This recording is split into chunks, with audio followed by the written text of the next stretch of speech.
अकीदा हयातुन नबी पर रोशनी डालिए। अकीदा हयातुन नबी अहल सुन्नत वल जमात का अकीदा और नज़रिया है।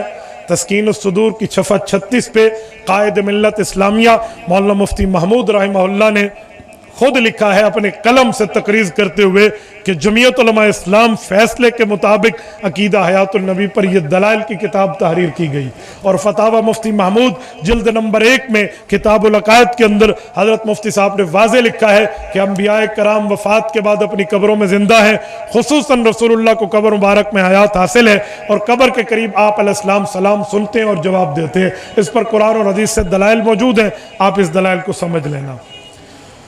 कुछ लोग इस्लाम के खिलाफ पोस्ट शेयर करते हैं, फेसबुक पे आती है, हाँ कादियानी पोस्ट बनाते हैं गुस्ताखी वाली, ऊपर लिखते हैं लानत भेजकर शेयर कर दो, तो हमारे दोस्त शेयर कर देते हैं और सादे बंदे लानत भेजकर डिलीट किया जाता है, शेयर नहीं किया जाता। ठीक है, इसीलिए ऐसी चीजें न करें। मौसम मेरी बेटी है, उसकी उम्र 13 साल है, इसको पर्दा करने मदरसतुल बनात में पढ़ते हैं, तो ठीक है, बालिग होने के बाद तो 9 साल के बाद पर्दा होना चाहिए, तो आप पर्दा कराएं। बाकी मेरी दुआ है रब्बे करीम आपकी बेटी को आलिमा फाजिला बनाए। पबजी गेम खेलना कैसा है, इस बारे में निकाह टूट जाता है। मैंने न खेली है न देखी है, कुछ अरसा पहले जो सुना था और फतावे को देखकर मैंने कह दिया। तो पबजी वाले जो पता नहीं कोई हजरात है वो हमसे राब्ता करते कि मुफ्ती साहब अल्लाह का नाम मानो, ये हम में नहीं है।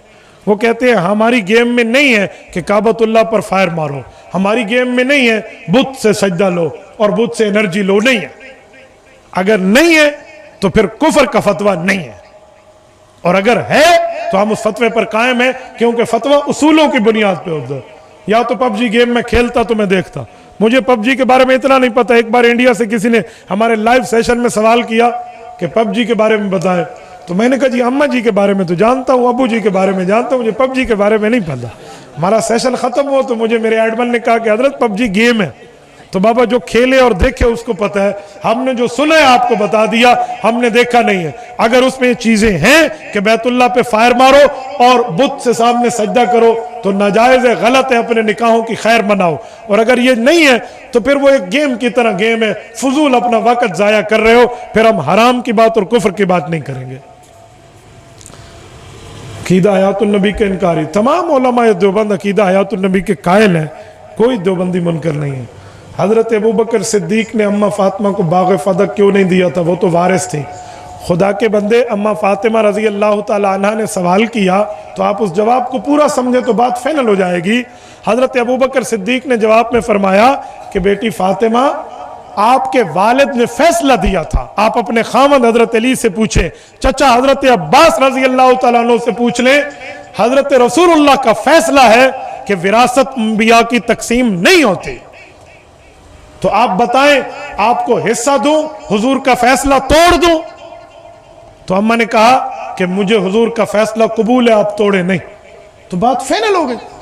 आप कहते हैं अबू बकर खा गया, और अगर विरासत तकसीम होती तो अबू बकर अपनी बेटी हुजूर की बीवी हजरत आयशा को तो हिस्सा देता, लेकिन जालिमों ने क्या से क्या कह दिया। और मैं एक जुमला कहता हूं, सुनो, गैरत है अगर किसी सवाल करने वाले में, जुर्रत रखता है वो बंदा, मां का दूध पियो उसने बोतल का नहीं पिया, तो इस सवाल का मुझे जवाब दे, मैं झूठ मान जाता हूं। अबू बकर उमर उस्मान खा गए थे हक।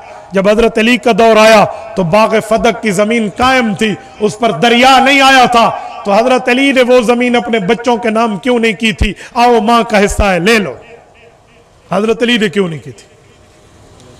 तो फिर या अबू बकर के फैसले को अली ने माना है तो फिर हजरत अली उल मुर्तजा रज़ी पे हर्फ आएगा। हजरत अबू बकर को गासिब कहने वालों, शर्म और हया की बात करनी चाहिए। और हजरत फातिमा ज़हरा रज़ी अल्लाह अन्हा जब वफात पा रही थी तो उनकी आखिरी खिदमत अबू बकर की बीवी अस्मा बिन्त उमैस रज़ी अल्लाह अन्हा ने की है। अगर वो जालिम की और गासिब की बीवी होती तो अम्मा फातिमा कहती, उठ जा, मैं तेरे हाथ की खिदमत नहीं लेती, तू तो मेरे हक गसब करने वाले की बीवी है। जी नहीं, अम्मा फातिमा ने उससे कबूल किया है। और अबू बकर सिद्दीक ने अम्मा फातिमा का जनाजा पढ़ाया है अली उल मुर्तजा रज़ी अल्लाह अन्हु के हुक्म पे। क्या अली को नहीं दिखता?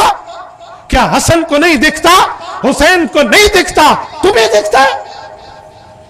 और मैं एक बात कहता हूं, हजरत अली उल मुर्तजा रज़ी अल्लाह ने अपने बेटे का नाम अबू बकर सिद्दीक की वफात के बाद अबू बकर इब्ने अली रखा है, जिसकी शहादत मैदान करबला में है।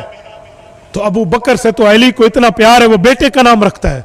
इमाम हसन कहते हैं मेरा दूसरा बेटा पैदा हुआ, कासिम बिन हसन के बाद मोहम्मद बिन हसन मुसन्ना से पहले एक बेटा पैदा हुआ, मैं अब्बू के पास लेकर गया इमाम हसन और कहा हजरत अली इसका नाम रखिए। फरमाया बेटा मेरी बात मानते हो तो इसका नाम रखो हसन, अबू बकर बिन हसन बिन अली। ये भी करबला का शहीद है, 72 तनों में शामिल है। जालिमो झूठ बोलते हो अबू बकर सिद्दीक की जात अक़दस पे कि यह हक खा गया था। अली अल मुर्तजा का खानदान हजरत अबू बकर सिद्दीक का कदरदान नजर आता है और तुम उस पर जुल्म करते हो। कल कयामत में हजरत अली को क्या मुंह दिखाओगे? मैं बहुत हैरान हूं, इनकी दुश्मनी है हजरत अली अल मुर्तजा से भी। ये उसका इजहार यूं करते हैं कि अबू बकर के खिलाफ बोले, वही फैसला हजरत अली ने बरकरार रखा तो हजरत अली के खिलाफ भी हो जाएगा। शर्म नहीं आती इनको, खामखा से एतराज उठाकर बैठे हैं। अबू बकर सिद्दीक रज़ी अल्लाह ताला अन्हु का अगर सच मशकूक है ना तो इस धरती पे सच्चा फिर उम्मत में कोई नहीं है, अगर अबू बकर भी सच्चा नहीं है। और मैं एक जुमला कहता हूं, इन जालिमों को कहता हूं जो अबू बकर पे बोलते हैं, घर आए मेहमान की कदर अबू बकर से सीखो। नहीं समझे? नहीं समझे? मैं समझाता हूं। और जालिमो, अबू बकर रज़ी अल्लाह के दरवाजे पे जब आका इनामदार चल के गए थे, अबू बकर ने तन मन धन आल औलाद जान माल वक्त लगा दिया, एड़ी पर डंग सहे, पैगंबर के साथ गार में पैगंबर की निगरानी की, बेटी अस्मा के चेहरे पे थप्पड़ बर्दाश्त किए, अब्दुल्ला बेटे को निगरानी पे लगाया, आमिर बिन फुहैरा गुलाम को दूध भेजने के लिए बुलाया, अपने वालिद के पैसे सारे उठाए, सिर्फ खर्च के दिए कि मेरा बेटा आपका पोता कमा के देगा, हुजूर पे लगा दिए। अबू बकर ने इसने घर आए मेहमान की यूं कदर की है।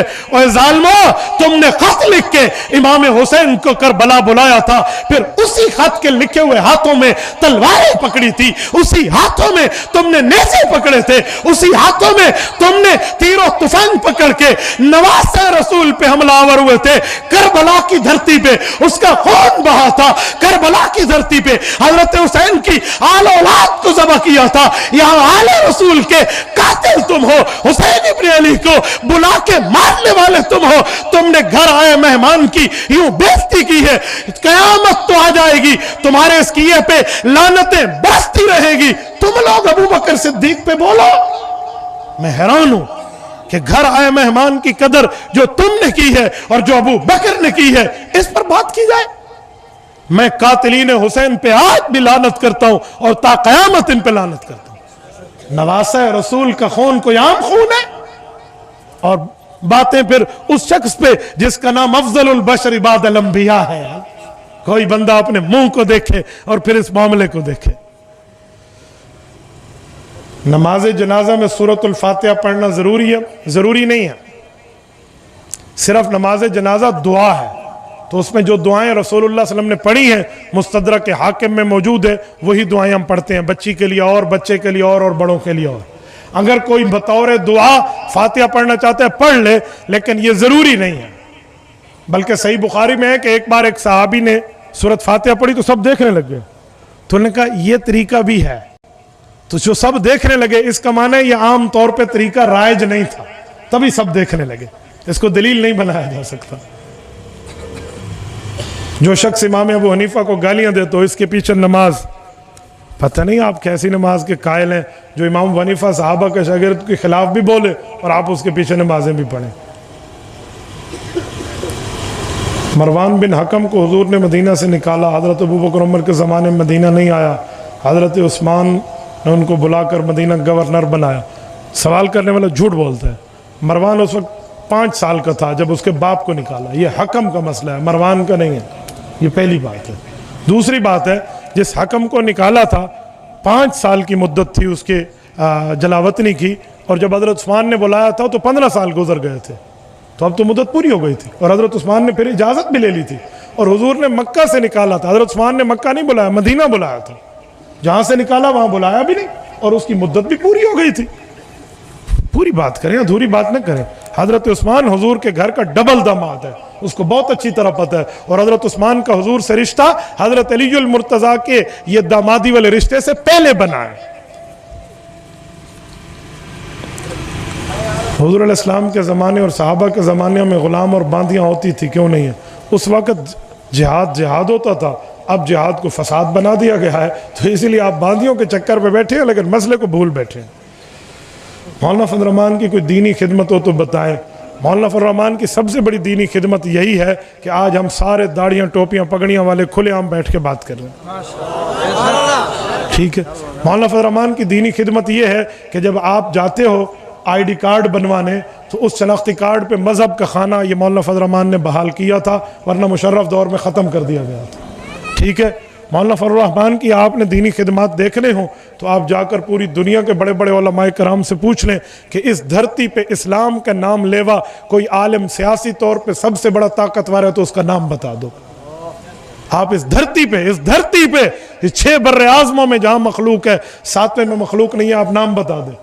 आप दारुल उलूम देवबंद पे फख्र करते हो, तुमने देखा नहीं है दारुल उलूम देवबंद के मोहतमिम मौलाना मरगूबुर रहमान रहमहुल्लाह जब 2001 में अप्रैल के अंदर तारो जबा पेशावर 100 साल उस पर आए थे, 150 साल खिदमत दारुल उलूम देवबंद पे, तो मौलाना फजल रहमान को देवबंद की इजाज़ी सनद अता की थी, मेरी आंखों के सामने की बात। देवबंद के माथे पे उसका नाम रकम है, दारुल उलूम देवबंद उस पर फख्र करता है। मैं सऊदीया में था, मदीना तैयबा में, वजारत दाखिला के एक आलिम दीन हज़रत मौलाना के साथ थे, मदीना तैयबा हमारी मुलाकात हुई, तो मौलाना ने मेरा उनको तारुफ कराया कि हमारे शहर के हम इकट्ठे हैं, पूरे बात बताई। तो उन्होंने अरबी में मुझे कहा, उनकी आंखें में आंसू डगमगा आए थे कि तुम सिर्फ पाकिस्तान वाले इस पे अपना हक नहीं रखते, हम मुसलमान हैं, हम भी हक रखते हैं। या अल्लाह के रसूल के शहर की बात कर रहा हूँ, मैं झूठ बोलूँ अल्लाह मेरे साथ मदद खींच ले।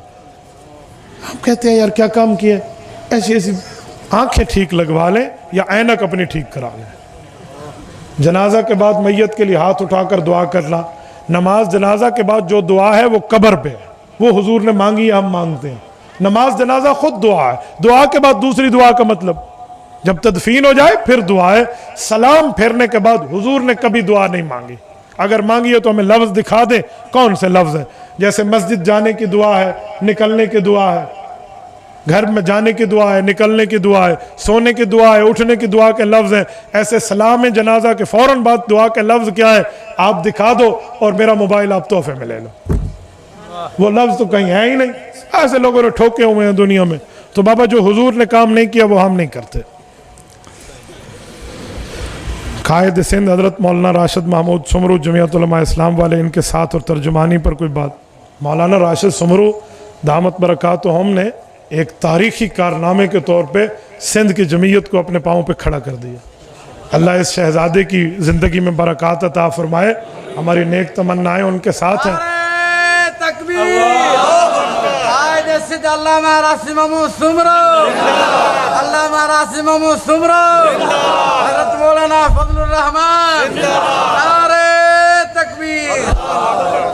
उस शख्सियत के काम देखें तो डॉक्टर साहब थे वाकई, लेकिन इस बंदे ने जो इन एजेंटों को टीका लगाया है ना, तो वाकई डॉक्टर के बेटा होने का हक अदा किया। ये सखर की मसाजिद पर वो जो क्रेनें आई थी आप सब ने देखा है, हाँ, और उनकी इज्जतों पर बात हुई तो रोड पे बैठ के भी उसने मनवाया है कि मैं क्या हूँ। और फिर जब मदीना मस्जिद, अभी हम कराची में थे, जो वहाँ पर बात हुई है वो भी उस बंदे ने बतलाया। तो मसाजिद का मुहाफिज है। अभी कह रहे थे ना कि मौलाना की क्या खिदमत है, ये मौलाना के कारकुनों की खिदमत है। अल्लाह के घर के लिए कौन बोला है और बाकियों के लिए कौन बोला है। यकीन माने जमीयत ने अपनी सलाहियतें वक्फ कर दी वहाँ में, और उन बंदों ने लाखों का इज्तिमा इकट्ठा करके बताया कि अदलिया अदलिया है, लेकिन अदलिया अपने फैसले को देखे कि मैं अपने फैसलों पे क्या कह रहा हूँ और क्या नहीं कह रहा हूँ। इस तरह की बात बड़ी बात है। मेरी तो दुआ है अल्लाह पाक इनकी हिफाजत फरमाए। मोहतरम मौलाना साहब मेरे ऊपर कर्ज बहुत हो गए हैं, दुआ करें, वजीफ़ा बताएं। आप अलैहिस्सलातु वस्सलाम कर्ज के उतारने का जो वजीफ़ा बताते थे वो मैं आपको बता देता हूँ। वो है अल्लाहुम्मा मकफ़िनी बिहलालिका अन हरामिक व अग़निनी बिफ़ज़लिका अम्मन सिवाक। इसे आप कसरत से पढ़ें, मेरा ज़ाती तजर्बा है, लाखों का कर्जा उतर जाता है। लेकिन नीयत अगर आपकी कर्जा लेते वक्त ये हो कि मैं कर्जा लौटाऊंगा, तो एक फरिश्ता आपके तावन करता रहेगा। और अगर नीयत ये हो कर्जा लेते वक्त कि तो बड़ा पैसे वाले अब मैं कर्जा लेकर खा जाऊंगा, फिर शैतान आपके साथ रहेगा और कर्जा नहीं उतारने देगा। इसलिए अपनी नीयत को ठीक करके जियो।